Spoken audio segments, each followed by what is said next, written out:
welcome to Found with Trish and Sherri, a weekly podcast that we have about adoption, DNA searches, family building, and anything related to it.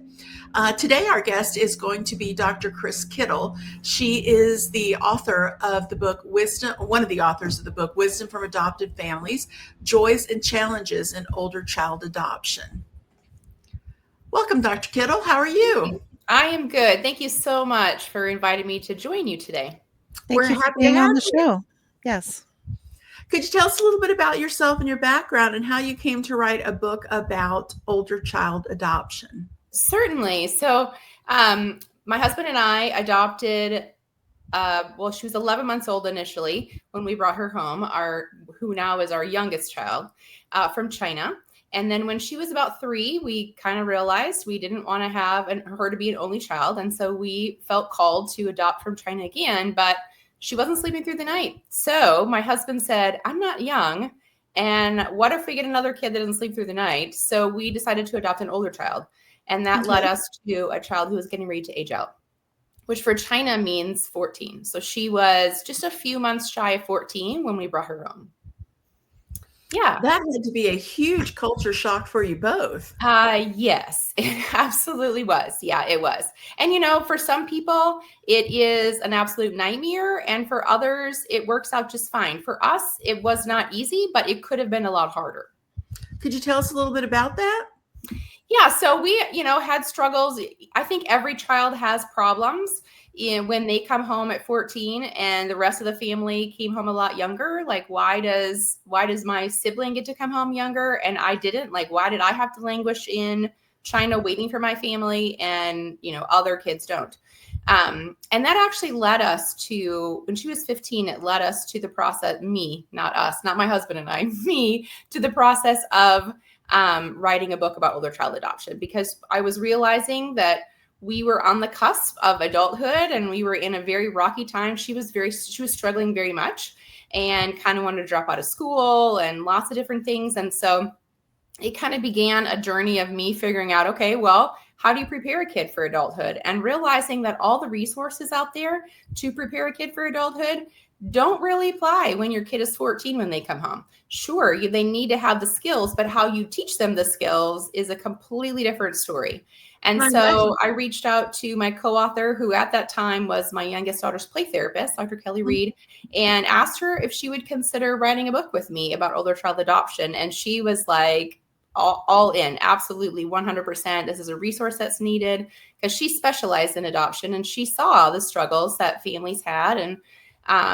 And so that's what led us on this journey to write this book about older child adoption. And we interviewed 40 different families who had adopted a child that was at least 9. Well, 10 technically was our cutoff, but we accepted one child that was just under 10 at placement. And I was about 52 kids that were in our study, and they filled out a survey, and then we interviewed them. And so it was a very extensive process.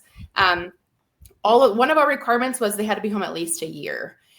We had some families who had been home like a year and a half, and a lot of our families, though, had been home between 3 and 5 years. And then we even had some that were over 10 years, 12 years, 15 years home. So it was very good to be able to incorporate their experiences for those who were early on in the process, because the challenges are different.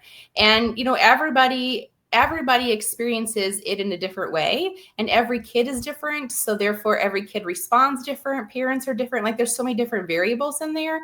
And so being able to incorporate people who had been home for a lot longer, it kind of gave hope to those who were struggling early on to know that, okay, this is a long journey. It's not a short journey. Well, I would think, at least for international adoption, language barrier at that point would be a big part of the struggle. What would some of the other struggles be? Language certainly was a big struggle, because we were told she had English she'd been in English for like 3 months or 6 months or something. And she says, Mom, it was not that long. And I didn't know any English. So that definitely was a struggle. But we also had struggles, just culturally struggles. I mean, the food she ate were so different. And just in general, a lot of families experienced hardship in the kids just overeating or just being super picky. I remember we had one family that we interviewed who the child would only eat the food if it was cooked by a Chinese person that they could witness had cooked the food. Yeah. How do you maintain that? Well, that was a family that, one thing that I realized, I mean, I knew this going in, but I really realized in interviewing all these families that your reason for adopting, especially an older child, cannot be that you want to save a kid. It cannot be about love is enough. And they have to be very much prepared for not easy life. And one of the things that's unique about our book is our last chapter, we interviewed 5 different families who had disrupted their adoption or ended their adoption. And so we incorporated that in there. We changed all of the information, but that particular family was a family that after, I don't even think they made it 2 years. I think maybe a little over a year, they just decided this was not for them and they could not do it. And that's the recent edition of your book, the one that's just come out again this year? No, it's in the original version as well. Yes. Okay, yes. great. Yeah. And how long had that child been with the family before the adoption was in? If memory serves me correctly, it was around 1.5 years or just under. Mm-hmm. And one of the things that we found in interviewing all these families, especially families who'd been in the journey a lot longer, is that the worst, if you will, is going to be between like probably 1 year and 2.5 years home. Once the child hits about 2.5 years home, what we found, it was like the kids settled in. They realized that this was going to be a permanent thing, that it wasn't just a temporary thing. They weren't going to be left. They weren't going to be shipped off someplace else. And the things kind of calmed down a little bit to some extent. Now, often what we also found was that at that point is when they began sharing a lot more of the more serious abuse that they had experienced, which is encouraging that they're willing to share it. But the fact that it takes them 2.5 years to feel like it's a safe environment to do so is very sad. And, I tend to tell people, the other day I was talking to a mom and they'd been home about 2 years and they were talking about how they were just, my goodness, struggling so badly. And I said, well, that's because you've been home for 2 years. Probably the next 6 months is going to be really bad. And once you get past that point, it's going to be okay. Like you're going to settle in, your kid's going to settle in, it's going to get better. And she just didn't, I think from a parent's perspective, we think, well, 2 years, that's a really long time. But, from an attachment theory perspective, if your kid is 10, when they come home, 2 years is 1/5 of their life. That's not very long. And it's hard for us to kind of remember that. It makes me think of that saying that the days are long, but the years are short. Yes. And Dr. Kittle, Sherri's older brother was an older child adoptee as well. So she is familiar from having a sibling, sibling adopted out of birth order. Mm-hmm. How important is birth order to the older child adoptions? It depends upon the family. There's so many different variables. We address this specifically in a book, in one of the chapters in the book. I think it's chapter 2, where we talk about whether it's for you or not. And we offer a lot of things to consider. So you have to consider the personality of your existing children.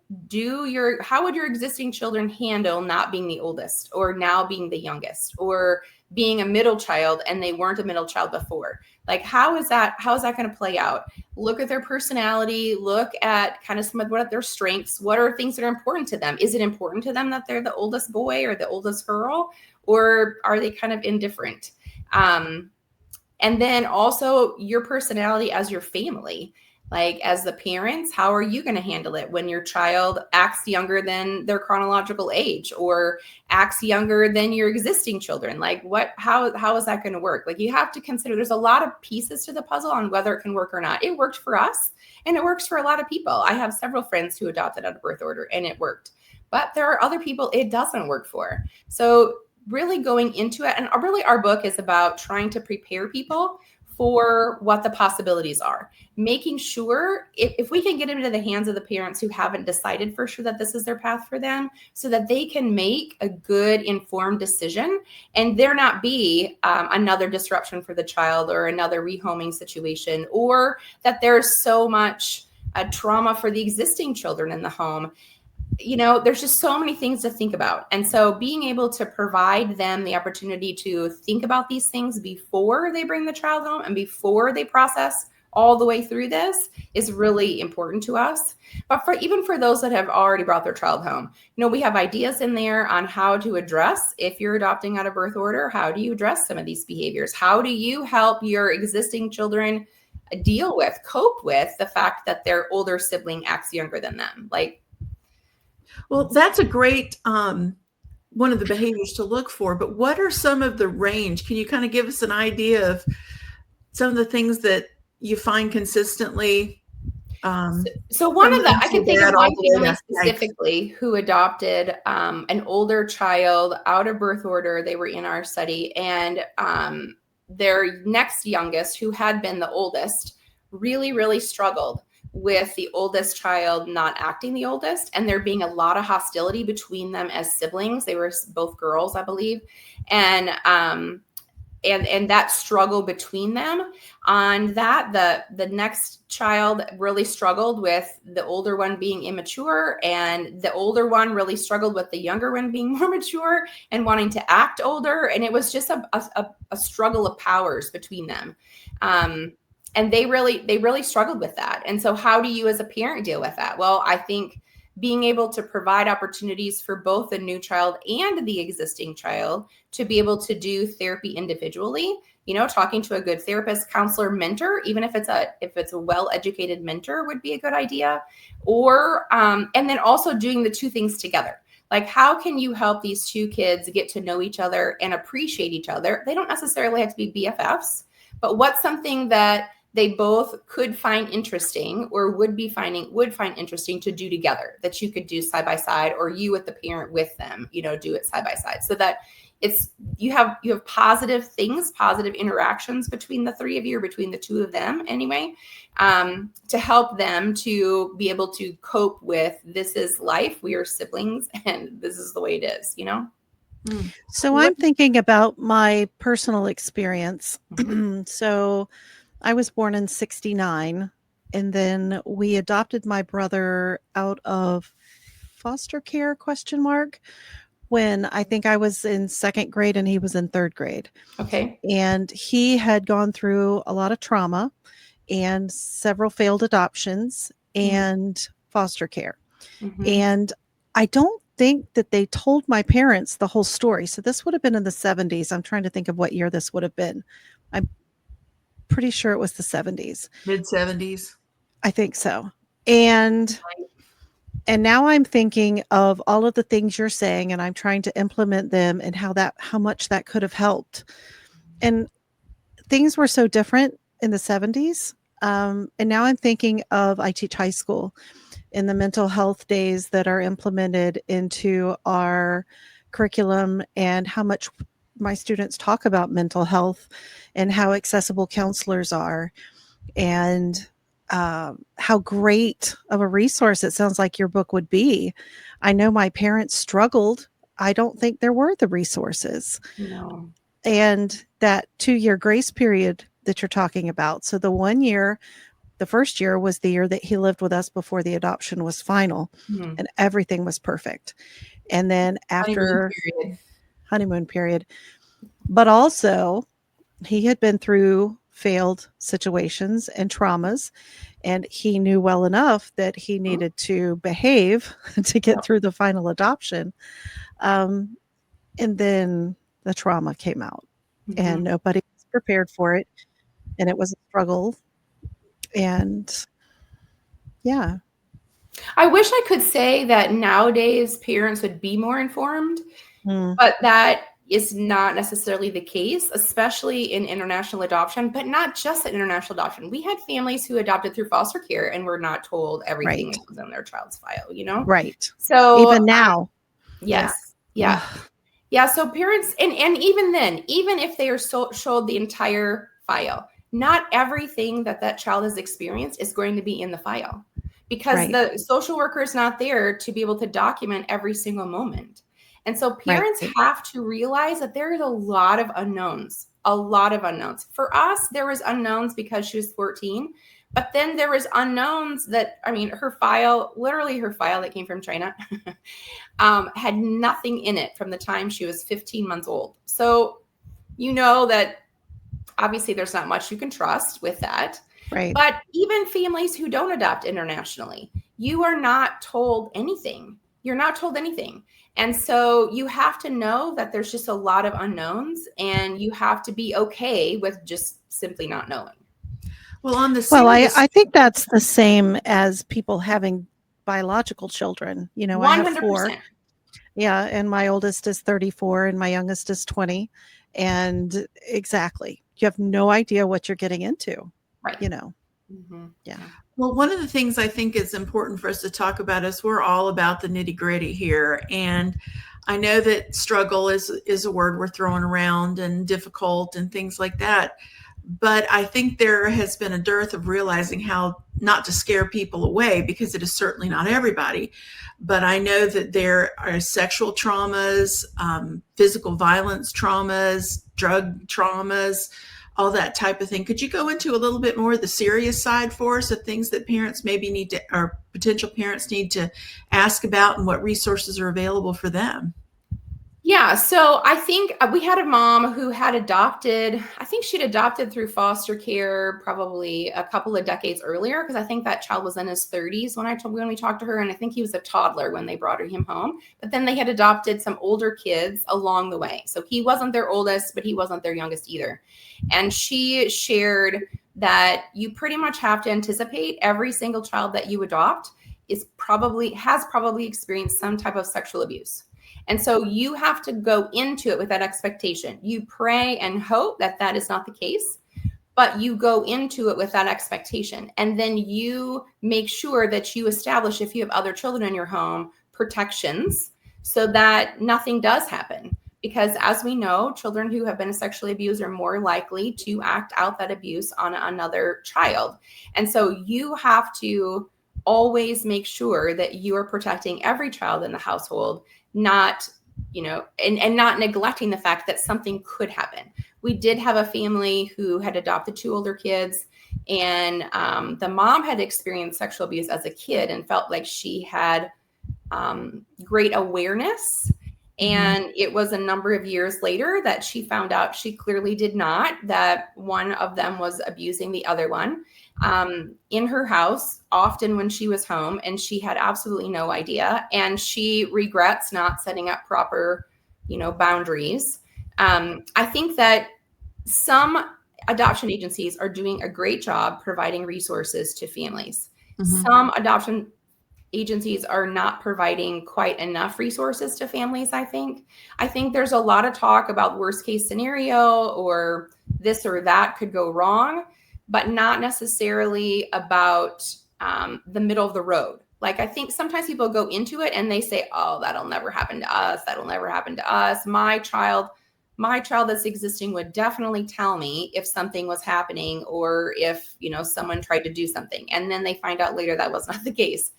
So I think there needs to be some middle of the road educating, but I also think parents can't only depend upon the agencies, because the agencies only can do so much. I think being able to connect with other adoptive families is really, really important, whether that's in person or, virtually, some sort of connection with other families who are also walking the same journey that you are, because they probably have experienced things that they can help you make sure you don't experience. Or they can say, hey, I missed this sign, and this might be something that you want to look for. Or this resource really helped us, and another family can say, well, that resource didn't help us, but this one did.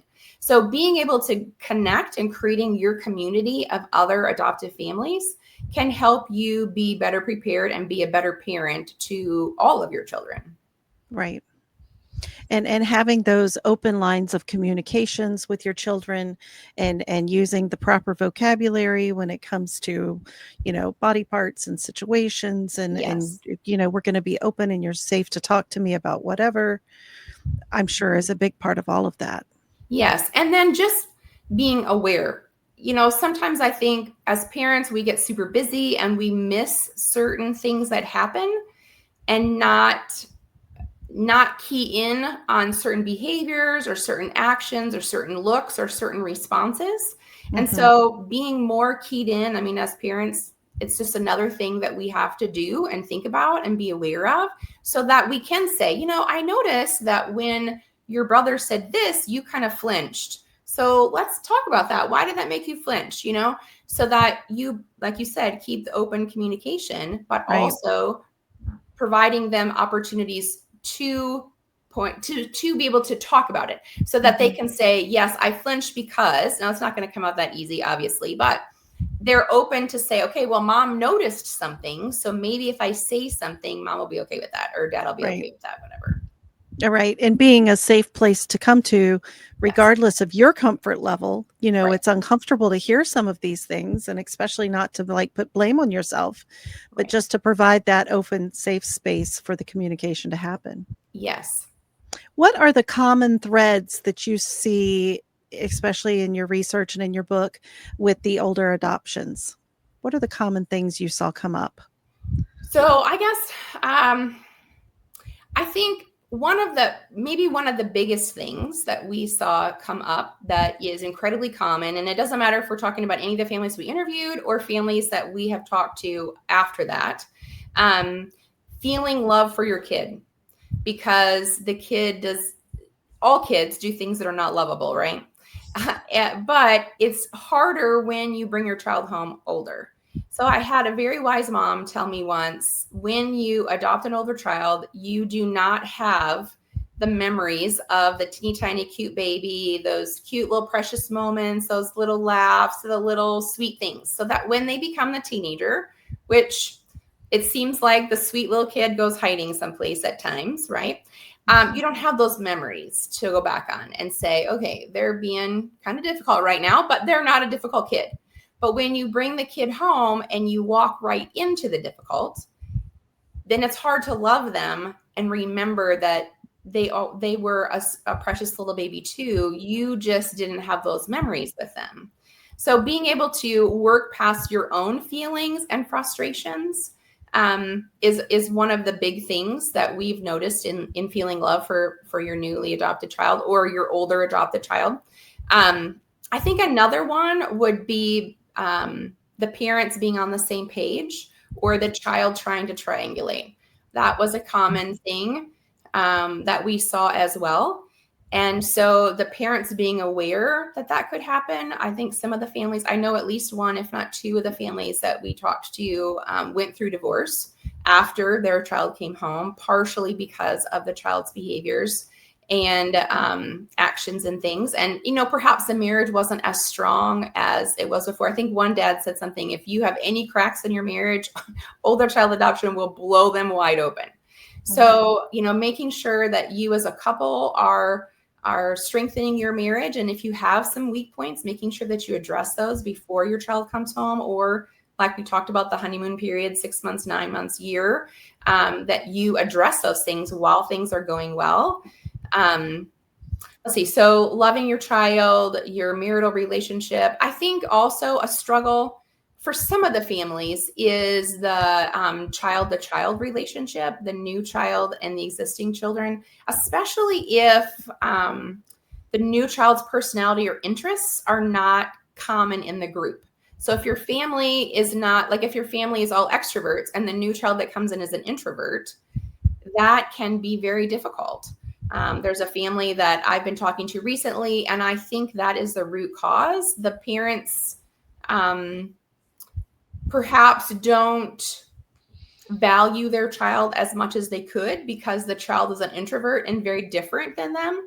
And that's sad for me because the child is, I've interacted with the child. The child is a very precious, sweet child. Now, could they be acting for me? Perhaps, surely, that's absolutely possible. Do I think they're acting because I've been around a lot of kids? I don't think they are. But regardless, as a mom, as a dad, you get the day-to-day grind, and it's really hard not to let that day-to-day grind pile up. And then you're struggling and seeing everything from a negative light. So I would say those three things, all relationship building, are some of the biggest issues. You could talk about behavioral issues for sure. You could talk about the fact that the child has come with a different set of social cues, social expectations that aren't necessarily acceptable in the family, in the new family, whether that's they curse and your family doesn't. The kid walks around the house with their shoes, put their shoes on the couch, and your family doesn't do that, so that also, but that's generally, particularly at the beginning, when you're trying to figure everything out, the kid's trying to figure out what are the house rules, what does this look like, what's expected of me, that kind of thing. So that's what I would say are probably the things that stand out to me the most right now. Can you talk a minute about your own older child adoption and maybe how, because you said that child was 14, I think? Mm-hmm. I'm trying to imagine, and from China as well, right? Yeah. So like for 14 years, that child in China has had, and I know very little here, but they've had Chinese New Year. They've had these Chinese cultural experiences that now Right. you're in a whole other country. Not only are they in a new family, they're in a whole new country, and then you maybe are celebrating Thanksgiving and they've never celebrated. What are some of the really exciting parts of that?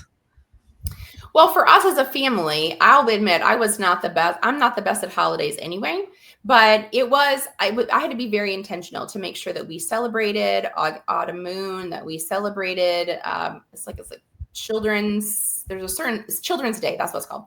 That we celebrated Chinese New Year, these type of activities. I mean, I tried to go out and get red envelopes and try to incorporate some of that. It was not the same for her. But we did the best we could.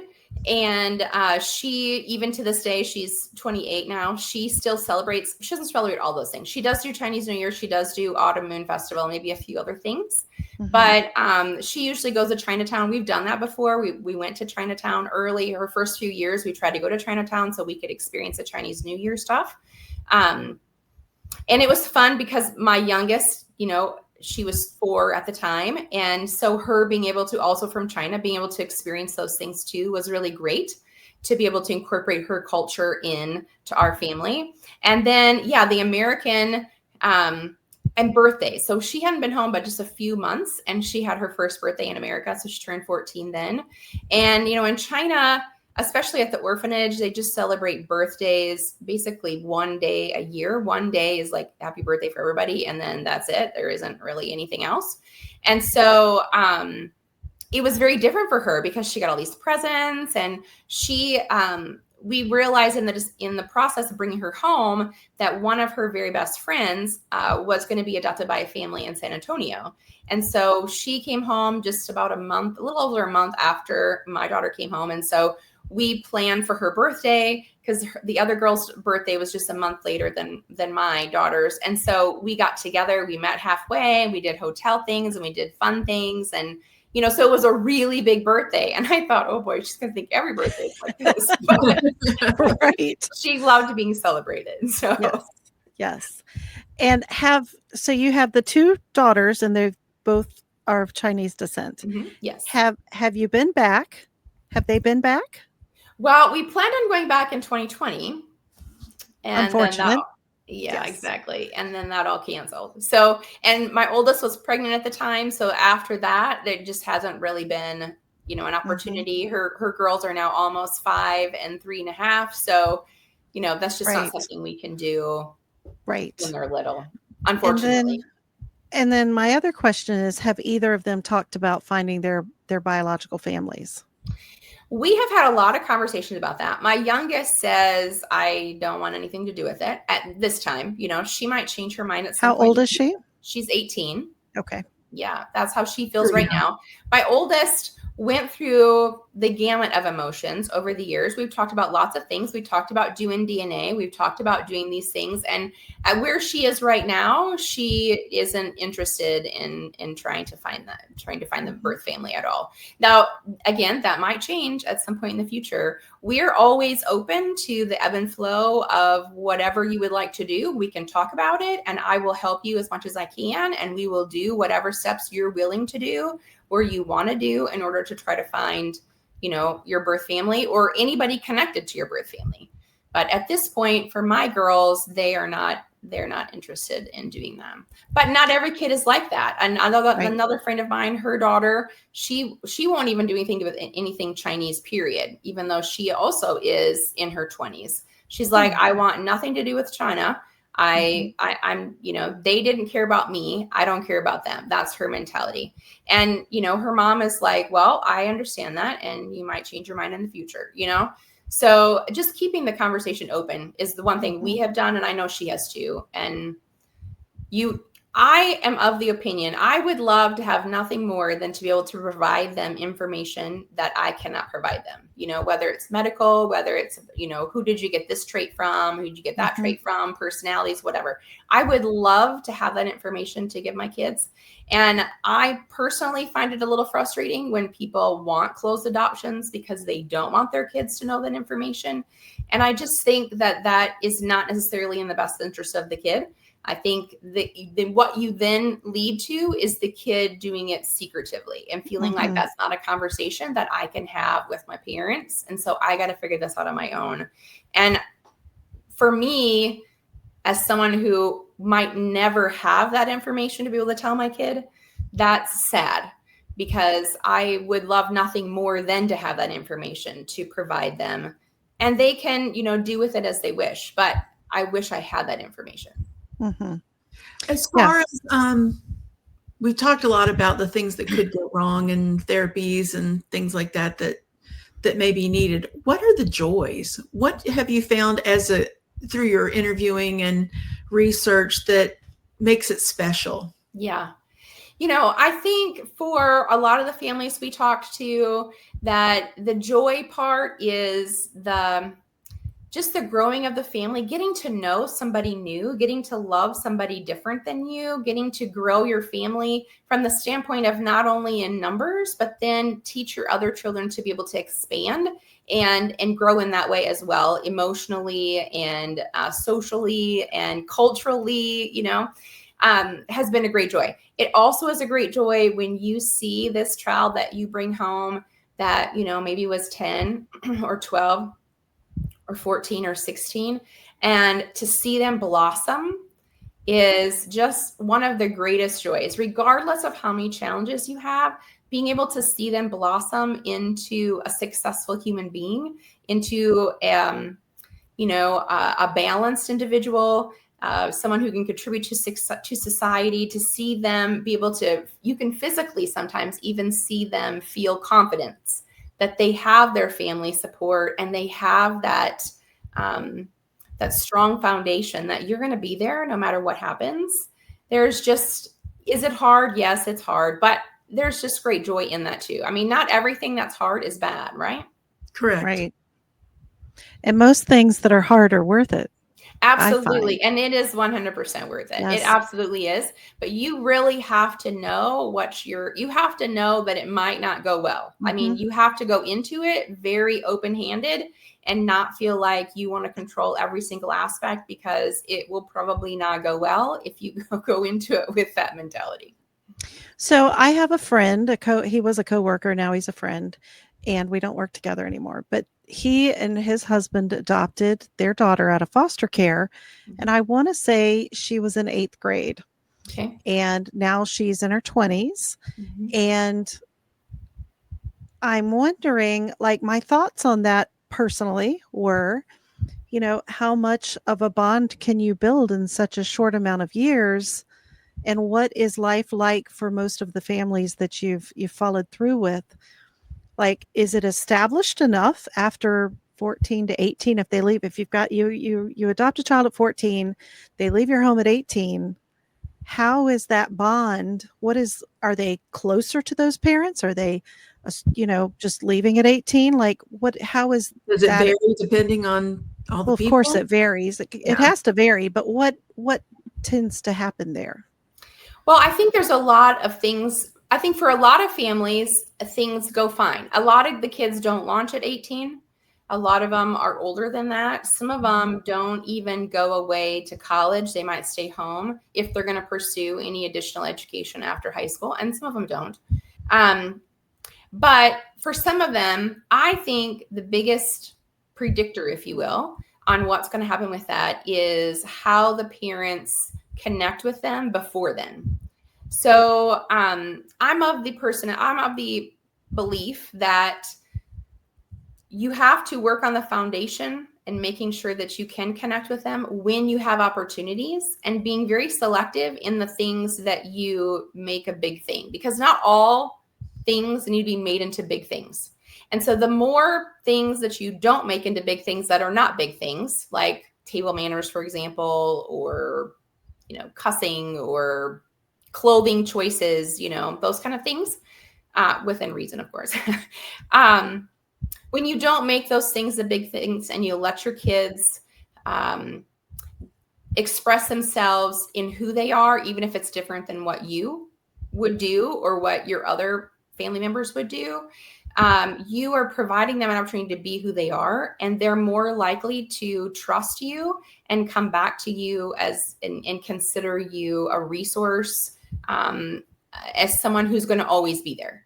If you're going to always create your relationship or consistently create your relationship on hostilities, like I told you need to do this, and why aren't you doing this, and why are you doing it that way, and those kind of things, then you pretty much, no one wants to hear that they're doing everything wrong. And if you focus only on the wrong things, you are not ever going to have a relationship to where the child is going to come back to you when they launch off. Right. That's So good advice for all parents. yes, 100%. So navigating that and figuring out, is this a big deal? Do I need to make this a big deal? What are the ramifications of this if I do make it a big deal? Is it going to positively impact them individually? And you're willing to perhaps take a risk that it's going to impact your foundational relationship? But they're going to see the benefits of it because they see positive returns on it. Or are you going to just nitpick everything? And I think as a parent, you have to know yourself, and you have to be so self-aware on your response to things and your reactions to things, and how the child reacts to your responses and reactions to things is so important as well. Because like you said, if you bring your child home at 14, you aren't guaranteed more than 4 years. You're not even guaranteed 4 years in some cases, but you aren't guaranteed more than 4 years. And so how do you build the relationship with them that's firm, a firm foundation? That's what I call it, a firm foundation. At the same time, help them be prepared to be independent. So you're launching them, helping them prepare to launch in the event they do decide to launch, while making sure that you have somewhat of a foundation so that when the storms of life come, they'll come back to you. It's a very difficult dance. I wish I could say if you just do A, B, C, you're going to be good to go, but it just doesn't quite work that way. Right. So another experience I've had with older child adoptions is when I did find my biological mother at 48, I found out that she had then married her first husband and had a child, my half brother, and then they divorced, and then she remarried her current husband, and were told they couldn't have children. And so they adopted 3 siblings out of foster care who I would guess were upper elementary, maybe lower middle school age. So they blended her son with the 3 adopted kids, and then had a child. Surprise, they could have children. Wow. And not only did they have children, they had 3 more. Oh, wow. So, yes. So those 3 siblings have the closest bond because of what they went through before. Yep. And then even when they were in the new family, as they got to be teenagers, made a connection with their biological mom. It's quite a ride. Yeah, But that is quite a ride. Yes, I'm thinking of those siblings of mine as you're talking, and what I wasn't in the house. Yeah. You know. Well, and one thing that we did notice because we did have a few families that had adopted a sibling set of all older kids, and what they all shared was that, like you mentioned, those kids were tightly bonded. And in some of the families where it was just the parents adopting the sibling set, the parents often felt like they were on the outside because the siblings that were like the family. And so the parents really had to figure out how to be able to be parents without, the oldest one feeling, because in the cases that I'm thinking of, the oldest one felt like they were the mom, that they had to act like the mom to take care of the younger Exactly. siblings. And so as the parents then had to be able to help the child know that they didn't have to be the mom anymore, that, that they can take over that role and they can just be a kid. But that's a difficult transition. And as parents, you have to be so aware that they were a family before you. And, being able to help them to be able to blend all that together can absolutely be a huge challenge. But it's doable. It's absolutely doable. But yes, those siblings, because of what they experienced together, and they learned that they could only depend on each other. Like there was nobody else that they could depend on but each other. Well, still to this day, the oldest is a girl and then there's 2 boys. The oldest lives with one of the boys and his wife, and then they're super close with the other one who lives an hour away, but she still functions as the matriarch of the 3 of them. Yes, she's had a lot of responsibilities on her shoulders that she never trusted anyone else to take over. And those boys are loyal to her. Yes. It's a very interesting dynamic. Yes. Yeah. One of the things we talked about is getting resources for the parents to be able to find. What should you look for when you're looking for a counselor to help with this type of adoption? Yeah, finding a counselor can be a huge challenge, especially in the adoption world. I think in fact, in the back of our book, we have a whole section that Dr. Kelly wrote up about what to ask your counselor in order to find a therapist that is going to work with your family, and where they stand on certain things, how would they handle certain things as you're interviewing them and determining if it's going to be a good fit. So that's what I would probably refer people to, is that section of the appendix that we talk about that. Because And then she does provide some information on things that would be helpful. These are the kinds of things that you're going to want to make sure you consider. And parents need to realize that a counselor is not a marriage. So if you go and it is not a personality thing, like the personalities do not blend, then it's fine. It's okay. It's time to find a different counselor. And maybe you'll find one that doesn't necessarily know as much about adoption, but it's a good fit and they're willing to learn. Then that might be a better option than someone who claims to know adoption, but the personalities are or the approaches are just not ever going to align. That's great advice. Yes. Are these people normally trained therapists? Are they counselors? Are they social workers? Or is it just all of the above? It could be all of the above, for sure. In my experience, the social workers are not necessarily, in my experience, the social workers tend to be very young and aren't necessarily parents. So they don't come with any sort of experience. They only come with theoretical knowledge. And there's a big difference sometimes between theoretical knowledge and experiential knowledge. And that can be problematic. Some families have a problem that they find a counselor and then come to find out the counselor is actually dividing more than uniting in their family. And so it's hard to find a good counselor. It really and truly is. And then you add any sort of adoption understanding on top of it, and then the pool of good counselors shrinks even more. So the best place for them I would assume, if I were to adopt an older child, I would assume we would just start off in counseling, like just to have some guidelines and have a trained person who would be, setting up the boundaries with us and checking the parent and guiding the child. And I would assume if I were to adopt, that's how that would start. That could work, but I think having the parents have a therapist to be able to help them know how to address behaviors and share different things and identify areas where this might be an issue for you. You personally maybe need to address this in order to respond in a better way to your child when they do that. I think absolutely parents being with some sort of a therapist, counselor, social worker, whatever, to help them, guide them in that way would be great. Could the child benefit from therapy at that point? Maybe. It kind of depends upon if the child is willing to participate. Now for us, Kelly was doing a group therapy. She was doing a group session with preteen kids, preteens and early teen girls specifically, shortly after we brought our daughter home. And she felt that might be a good place for her, being a new American, to kind of understand what other American girls are like and what some of the new challenges are. She knew all of the girls that were in the group and felt like she kind of handpicked the girls that were going to be in the group and determined whether she wanted to make sure the personalities were going to mesh to begin with, because they were all individual patients of hers.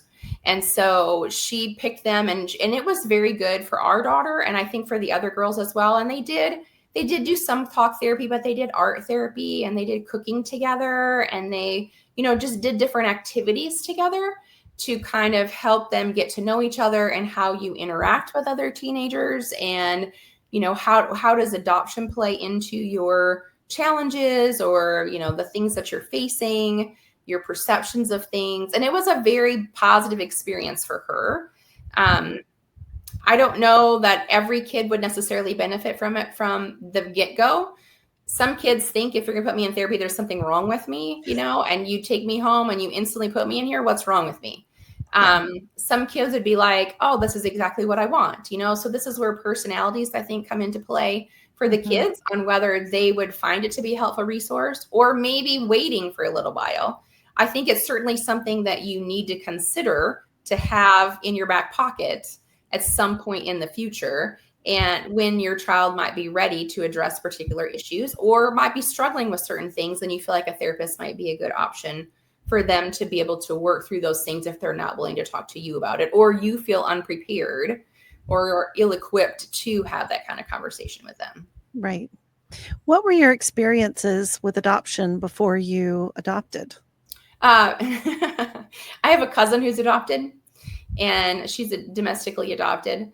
Other than that, my husband and I had decided when we first got married that we were probably going to adopt. Like, that was something that was on our future plans. We just didn't know when. When we made that decision was about 6 years before we began the process to adopt our youngest. And we never intended on adopting a second time. But we are so glad that we did, because she definitely completed our family for sure. Mm-hmm. Well, is there anything that we haven't covered today that you think parents need to know, kids need to know? Any topics that we want to make sure that people know about before as they're making this decision? I think maybe one thing that I would say is get a copy of our book if you're thinking about it, and be very honest. And it's okay if you get in the process and you say, this is not a good fit for our family. It is absolutely okay. It is much better for you to say, this is not a good fit, than have everything fall absolutely apart and you have a whole family of trauma now that you have to deal with on different levels because it wasn't a good fit. And so you really need to make sure that it is truly for you. And there's no shame in saying, I don't think this is the best fit for our family. And then, maybe you say, but we still want to be involved in the adoption world, and we're going to do that by X, Y, and Z in different ways. Mm-hmm. So I think maybe that probably would be the biggest thing that I would say. There's no shame in saying this is not the best fit for us.